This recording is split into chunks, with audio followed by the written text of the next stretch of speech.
Bismillahirrahmanirrahim. Assalamualaikum warahmatullahi wabarakatuh. Wilujeng enjing siswa-siswi kelas 5 ya. Selamat pagi. Selamat, ini hari pertama kalian belajar di kelas 5 dan pelajaran yang pertama yaitu bahasa Sunda. Sama Bu Ina ya, bahasa Sundanya seperti biasa. Sebelum memulai pembelajaran, diharapkan kalian sudah mandi, sudah sarapan, dan juga jangan lupa setiap pagi untuk sholat duha ya, seperti yang biasa kita lakukan ketika di sekolah. Jika sudah sholat duhanya, kita langsung belajar ya. Mari kita awali dengan membaca doa sebelum belajar. Silahkan doa terlebih dahulu. Berdoa selesai. Nah, pada bab 1 atau pengajaran hiji itu tentang kaulinan barudak. Kaulinan itu permainan anak-anak ya di Sunda gitu ya. Permainan anak-anak tradisional ya. Biasanya ini permainan di daerah Sunda.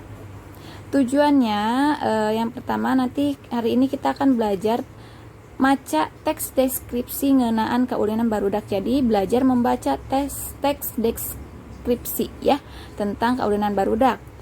Yang kedua, maham ngeunaan kaulinan barudak, yaitu memahami tentang permainan anak-anak ya kalian. Jadi hari ini hanya 2 dulu materi yang akan kita bahas. Silahkan dibuka bukunya ya di halaman 2. Sini ada teks deskripsinya yang berjudul oleh-olehan. Nah, ini oleh-olehan ini sama, ini nama dari salah satu mainan gitu ya, mainan yang terbuat dari jerami.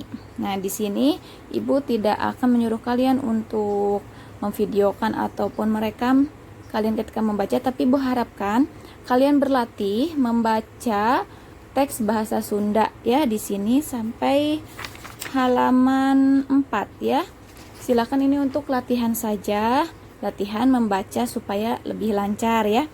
Ini jika ada huruf E yang ada kutipnya berarti dibacanya bareto gitu ya. Kemudian misalnya kata yang ini nih ada E sama U berarti dibacanya nineng ya, nineng. Kemudian kalau misalnya ini nggak ada kutip ataupun nggak ada huruf U-nya berarti biasa ya, resep gitu cara membacanya. Silahkan ya kan berlatih. Nah, di sini ada kosakata yang nanti akan ditemukan di teks. Ibu akan menjelaskan sedikit kosakata ini ya. Yang pertama itu aheng.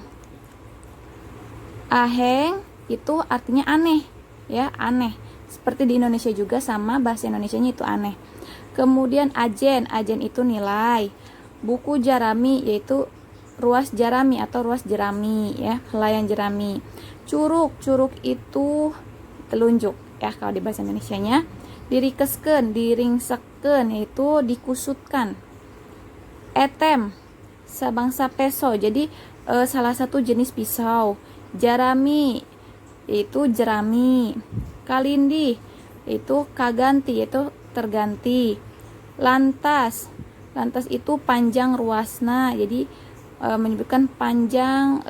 Ini kan tadi ruas jarami berarti panjang, misalnya panjang jeraminya gitu ya. Loma itu deket atau dekat. Macangkrama itu ngobrol gitu ya, kumpul ngobrol sambil makan.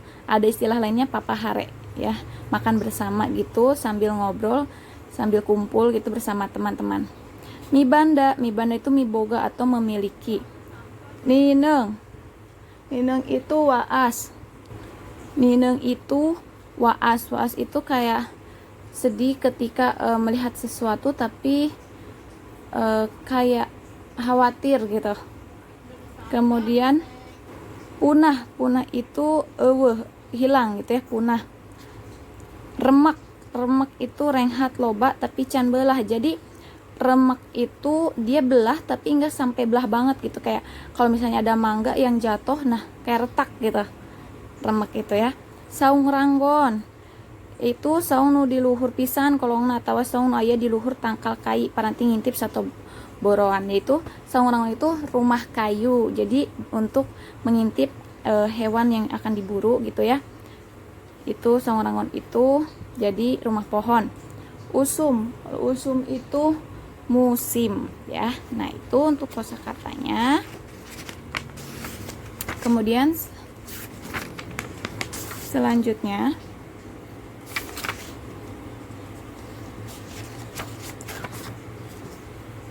maaf, hari ini kita langsung belajar kalimah aktif ya. Tadi Ibu lupa menyebutkan di depan sini. Hari ini kita akan belajar kalimat aktif juga ya, satu lagi. Itu di halaman 6. Mikawanoh kalimah aktif. Jadi kita akan belajar membuat kalimat aktif. Di sini ada contoh. Jang Udin keur nyieun kaulinan oleh-olean. Asrul keur medar langlayangan. Nah, kalimah di luhur teh kaasupna kana kalimah aktif. Kalimah aktif dicirian ku carita anak atau predikatna. Mangrupa kecap pagawean aktif ya, boh transitif, boh intransitif. Dina kalimah di luhur mah mangrupa kecap pagawean aktif transitif lantaran mika butuh objek. Jadi kalau yang transitif itu, pagawean aktif transitif itu dia membutuhkan objek gitu ya.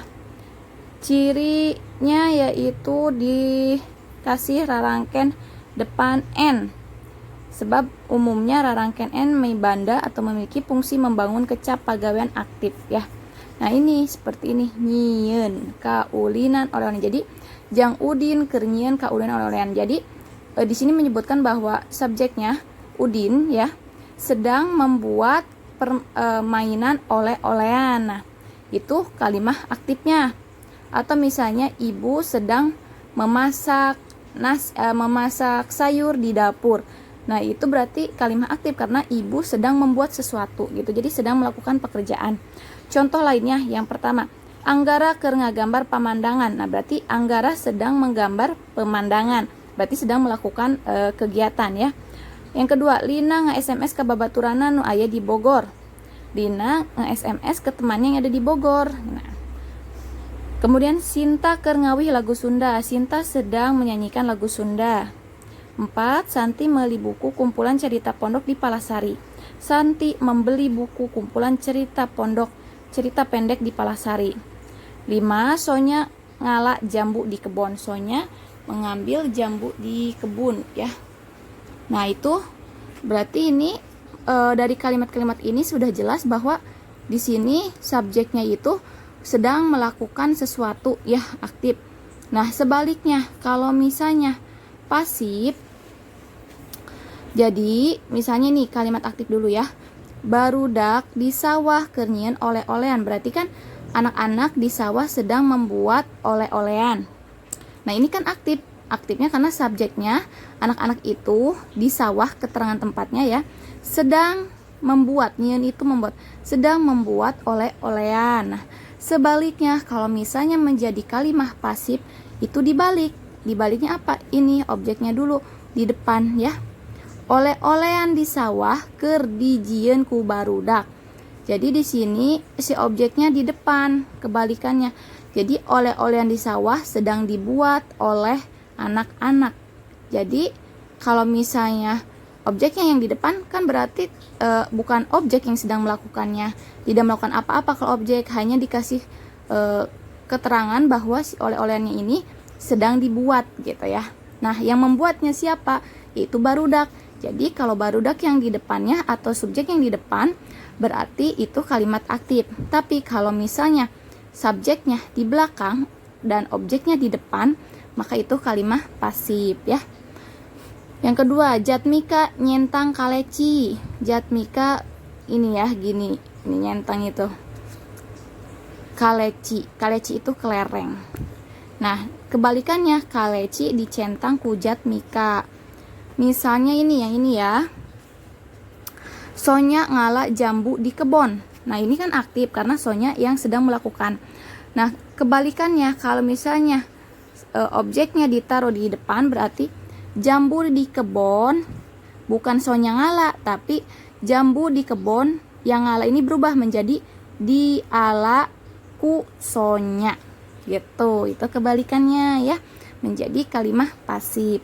Sekarang untuk latihannya, buatlah kecap aktif karena kalimah, ngelarapkan kecap aktif karena kalimah. Misalnya ini contoh dulu, yang pertama manen, itu katanya asalnya dari panen ya. Mang Juhro keur manen buah si mana lagi di kebona. Manen itu panen, memanen ya. Kemudian mawa, mawa itu membawa artinya. Kemudian nulis, nulis itu tetap menulis ya, nulis. Ngarang itu sama, mengarang. Kemudian ngawuluku, ngawuluku yaitu membajak sawah. Kemudian ngabaso itu makan baso ya. Nyieun itu membuat. Ngajarkan itu mengajari gitu ya, mengajarkan. Kemudian ngala itu mengambil, ngala itu melong, melong itu melihat gitu, melihat tapi dengan tatapan yang kayak serius gitu ngelihatnya tuh ya. Metik, metik itu sama mengambil tapi mengambil buah ya biasanya, atau bunga-bungaan atau tumbuhan gitu ya, metik gitu. Nah, itu untuk kalimah aktifnya. Ya, silahkan kalian hari ini belajar membuat kalimah aktif nomor 2 sampai nomor 11 ya. Sekian untuk pembelajaran hari ini.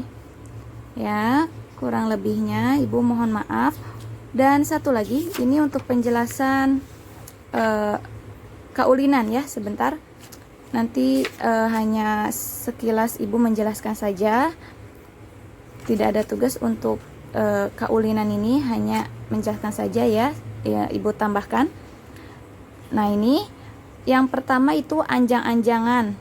Anjang-anjangan itu kaulinan yang menirukan rumah-rumahan gitu ya. Biasanya sama anak perempuan itu ada yang menirukan sebagai bapak, ibu gitu, anak, tetangga, warung, pasar, jadi rumah-rumahan gitu ya.